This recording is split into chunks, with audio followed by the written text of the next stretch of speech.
আসসালামু আলাইকুম ভিউয়ার্স।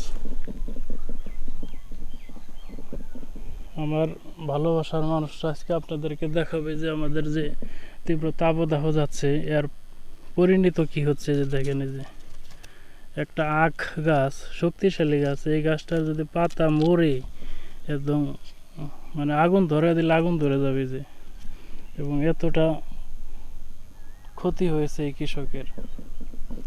মূলত এই কৃষক আজকে হেরে গেল বাংলাদেশের এক কৃষক। পানি দেওয়ার ব্যবস্থা ছিল না বিধে উনি হয়তো 1 বিঘায় 1 লাখ টাকা বা সব মিলে 70,000 টাকা মিনিমাম খরচ হবে। 70,000 টাকা এই ক্ষেত থেকে উঠাতে পারবে কিনা উপর আল্লাহ ভালো বলতে পারবে। আমি এই ক্ষেতে আসি নাই, এর আগে একদিন আসছিলাম, ভিডিও করি নাই। আজকে দেখানোর উদ্দেশ্যে আমি এখানে আসছি। দেখেন, এই যে কিছু কিছু জায়গায় ভালো আছে, ম্যাক্সিমাম জায়গায় যে মরে একদম শেষ হয়ে গেছে। দেখেন এই যে কত পরিমাণ আখ নষ্ট হয়েছে। এক একটা আখ পাইকারি দিবে 25-30 টাকা, 32 টাকা, 35 টাকা পর্যন্ত পার পিস। তো এখন চিন্তা করেন এই কৃষকের কত পরিমাণ ক্ষতি হয়েছে।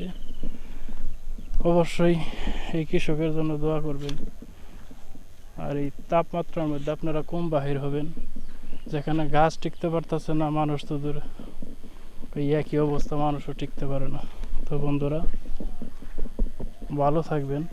তবে আর একটা আশার আলো দেখাতে পারি, এই ক্ষেতের আল্লাহর একটু ভুল হয়েছে, পানি দিতে পারে নাই। টাকার অভাবে হোক আর যেভাবেই হোক, বা অলসতার কারণে হোক। এই যে দেখেন পাশের ক্ষেত, যত্ন করলে কি না হয়। এই যে দেখেন মাটিতে পানি দিচ্ছে,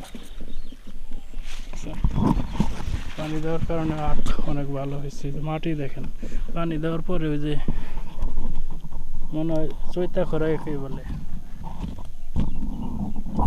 দেখছেন, একে বলে চৈতা খরা।